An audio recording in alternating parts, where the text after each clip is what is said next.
पूज्य आचार्य भगवंत के प्रति यहाँ पर प्रस्तुत करें वह अन्य जन। कैंसिल हो गया नहीं है सीन। अब तो बोल दिया तो हाँ एक बार तो कर लो।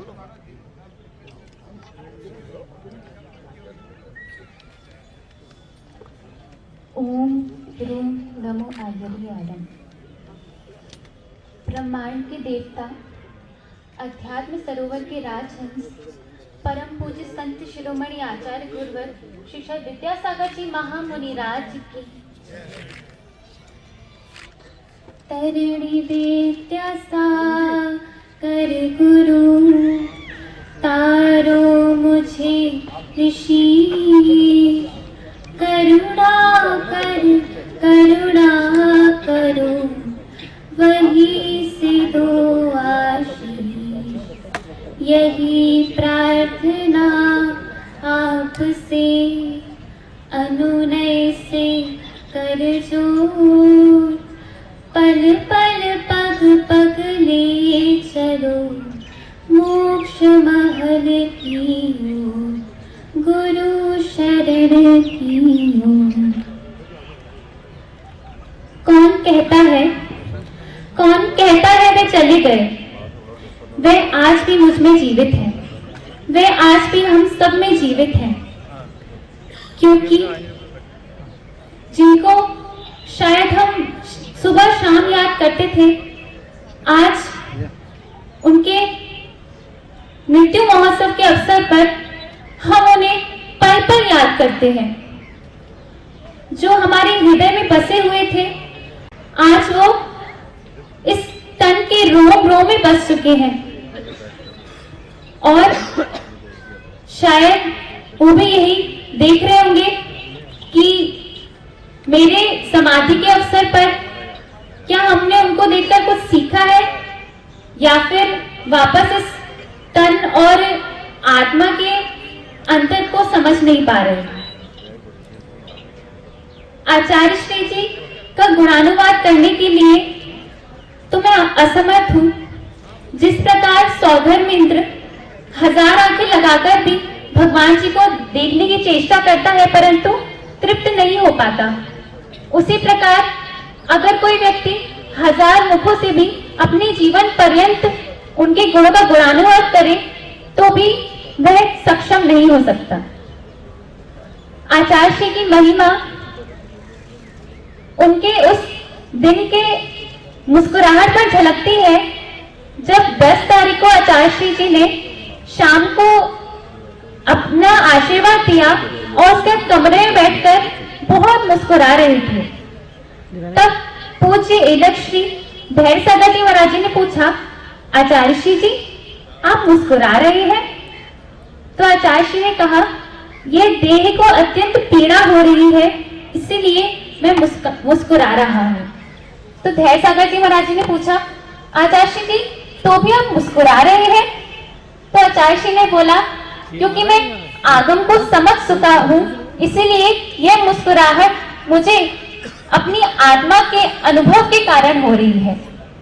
इस प्रकार आचार्य श्री का महान व्यक्तित्व था।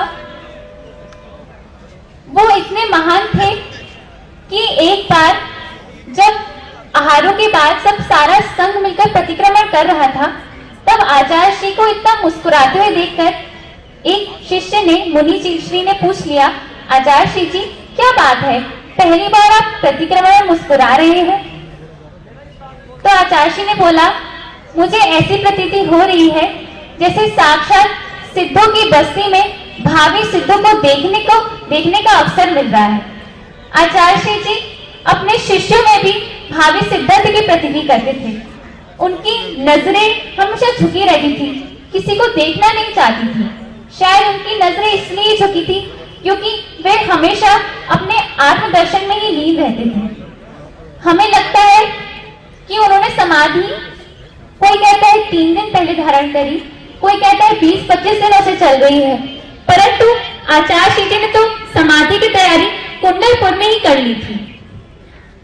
मुनि श्री समता सागर जी ने बताया कि आचार्य श्री ने संघों को आने से मना क्यों कर दिया। उन्होंने कहा, इसका उत्तर देते हुए आचार्य श्री ने कहा कि मुझे जिनको बुलाना था उन सभी को मैंने कुंडलपुर में ही बुला लिया था। इसीलिए आचार्य ने किसी भी संत को आने से मना कर दिया। ऐसे आचार्य जी जिनके अंदर इतनी निष्प्रियता थी कि उन्हें किसी की भी आवश्यकता नहीं थी, उन्हें किसी भी के भी संबोधन की आवश्यकता नहीं थी। और आचार्य जी ने एक बार अपने प्रवचनों में कहा था कि जब हम जानते हैं कि मृत्यु पक्का ही है तो फिर रोने से कोई फायदा नहीं।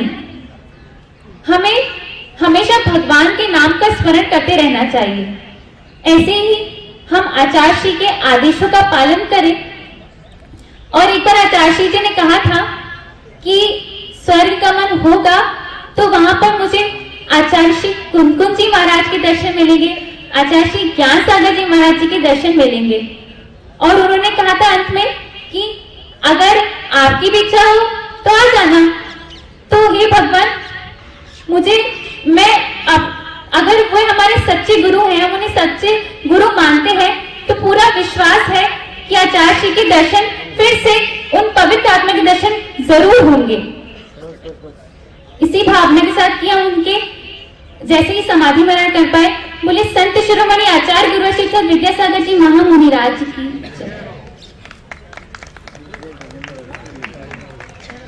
बहुत सुंदर भावना यहाँ पर बहन आन्या जन ने प्रस्तुत किया। खत्म किया जिंदगी का सफर, अब सिद्ध लोक में उनसे मिलना होगा।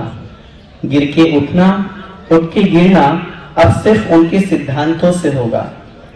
हथकरघा, प्रतिभा स्थली जैसे अनेक रास्तों पर अब खुद हमको चलना होगा।